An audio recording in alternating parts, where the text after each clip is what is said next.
नमस्ते। मैं डॉक्टर शिवानी पुरी आप सबका फिर से स्वागत करती हूँ अपने यूट्यूब चैनल शोधन पे, जहाँ आज हम डिस्कस करेंगे पोस्ट कोविड के सिम्टम्स और उनके ट्रीटमेंट के बारे में। हम जानेंगे कि जो पेशेंट्स कोविड से जस्ट रिकवर हुए हैं उनको अपनी डाइट के अंदर क्या ऐड करना चाहिए और बेसिक डाइट प्लान उनका क्या होना चाहिए। उसके अलावा हम जानेंगे इम्यूनोथेरेपी के बारे में और हम ये देखेंगे कि इम्यूनोथेरेपी आयुर्वेद के अंदर क्या रोल प्ले करता है। तो चलिए बात करते हैं पोस्ट कोविड सिम्टम्स के बारे में। पहला सिम्टम है चेस्ट के वहाँ पेन रहता है और चेस्ट जो एरिया है वहाँ पे टाइटनेस फील होती है, पेशेंट को थोड़ा भारीपन लगता है, हैवीनेस बहुत ज़्यादा फील रहती है, ऐसा लगता है जैसे उसने कोई बर्डन उठा रखा है। दूसरे सिम्टम की बात करते हैं तो कफ, फ्रीक्वेंटली बहुत ज़्यादा कफ रहता है, पेशेंट को लॉन्ग टर्म के लिए रहता है। तीसरे सिम्टम की हम बात करते हैं तो वो है बॉडी के अंदर जनरल वीकनेस। फोर्थ सिम्टम की बात करते हैं तो वो है बॉडी एक रहता है। और अगर हम उसके आगे नेक्स्ट सिम्टम की बात करते हैं तो वो रहता है पेशेंट इंसोम्निया यानी नींद नहीं आना रहता है, डिप्रेशन रहता है, थोड़े मूड स्विंग्स होते हैं पेशेंट को। और हेयर फॉल भी हमने बहुत पेशेंट के अंदर देखा है जिन्हें कोविड रिकवरी के बाद हेयर फॉल की प्रॉब्लम बहुत ज़्यादा हो रही है। तो ये हम कह सकते हैं कि कोविड के पोस्ट कोविड सिम्टम्स हैं। तो चलिए अब बात करते हैं कि आपको अपने डाइट के अंदर किन चीज़ों को ऐड करना है जो आपकी हेल्थ के लिए बहुत ज़्यादा बेनिफिशियल रहेगा। तो सबसे पहले आपको आपको अपने दिन की शुरुआत करनी है रात को भिगोई हुई बादाम और मुनगा दाकों के साथ।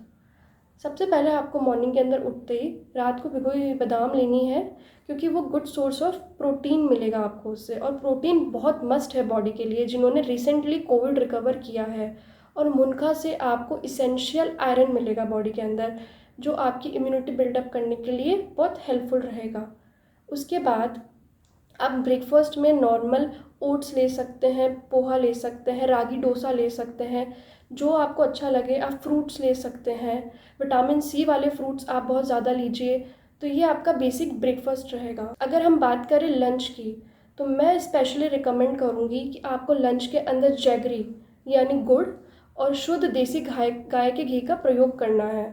तो ये आपको अपने पोस्ट लंच के बाद भी कर सकते हैं, आप लंच के अंदर भी इंक्लूड कर सकते हैं, वो आपके ऊपर डिपेंड करता है कि आप इन्हें किस तरीके से कंज्यूम करते हैं। उसके बाद अगर मैं बात करूँ डिनर की तो डिनर आपको एकदम एज लाइट एज पॉसिबल रखना है, यानी कि आप नॉर्मल खिचड़ी ले सकते हैं उसके अंदर। खिचड़ी इसलिए क्योंकि वो लाइट है, उसके अंदर इसेंशियल जितने भी न्यूट्रिएंट्स है वो आपकी बॉडी को मिलेंगे। और रिकवरी के बाद अगर कोई चीज़ इम्पॉर्टेंट है तो वो है आपकी गट हेल्थ, और गट हेल्थ के लिए खिचड़ी सबसे बेस्ट ऑप्शन हो सकता है। इसके अलावा हाइड्रेशन का बहुत ज़्यादा ध्यान रखना है। जो पेशेंट्स कोविड रिकवरी किए हैं उनकी बॉडी में हाइड्रेशन प्रॉपर होना बहुत ज़रूरी है। अगर हम आयुर्वेदिक वे में बात करें तो आप हाइड्रेशन के लिए शडांग पानीय का यूज़ कर सकते हैं, जो कि एक बहुत अच्छा ऑप्शन है। अगर आप नॉर्मल चीज़ों की बात करना चाहें घर में तो आप बटर मिल्क ले सकते हैं। बटर मिल्क के अंदर आप लवण भास्कर ऐड करके बटर मिल्क का यूज़ कर सकते हैं। और आप नॉर्मल लाइम वाटर का यूज़ कर सकते हैं जो कि rich in vitamin C source है। उसके अलावा अगर आप बात करें तो आप नॉर्मल कोकोनट वाटर का भी यूज़ कर सकते हैं। तो चलिए बात करते हैं इम्यूनोथेरेपी के बारे में। इम्यूनोथेरेपी एक टाइप का ट्रीटमेंट होता है जो आपकी बॉडी को हेल्प करता है फाइट करने के लिए अगेंस्ट इन्फेक्शियस डिजीज़ेज़, और जो भी ये वायरस वगैरह है वो इम्यूनोथेरेपी हेल्प करती है। इम्यूनोथेरेपी बेसिकली आपकी बॉडी का जो मेटाबॉलिज्म होता है और इम्यून सिस्टम होता है उसको बूस्ट करती है। जब आपका इम्यून सिस्टम बूस्ट हो जाएगा तो आप नॉर्मली ये जो डिजीज़ेज़ हो रही है या जो भी अदर क्रोनिक डिजीज़ेज़ होती है या इन्फेक्शियस डिजीज़ेज़ होती है उससे आपकी बॉडी को फाइट करने के अंदर हेल्प करता है। सो इम्यूनोथेरेपी कोई नया कॉन्सेप्ट नहीं है, हमारा आयुर्वेद बहुत पहले ही इम्यूनोथेरेपी बता चुका है, जिसे हमने चरक चिकित्सा स्थान में रसायन चिकित्सा के नाम से हमने पढ़ा है। सो इम्यूनोथेरेपी कुछ और नहीं, रसायन चिकित्सा ही है। चलिए तो अब बात करते हैं ट्रीटमेंट की, क्योंकि जैसा कि हम देख रहे हैं कि पोस्ट कोविड जो पेशेंट्स हैं उनके अंदर जनरल वीकनेस बहुत ज़्यादा देखने को मिल रही है।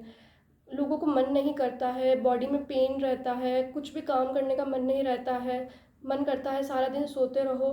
डिप्रेशन बहुत ज़्यादा फेस हो रहा है लोगों को इस टाइम, क्योंकि इतने टाइम तक वो लोग क्वारंटाइन रहते हैं, आइसोलेट रहते हैं चीज़ों से, तो बट ऑब्वियसली उनका मेंटल हेल्थ होती है वो बहुत ज़्यादा इफ़ेक्ट होती है।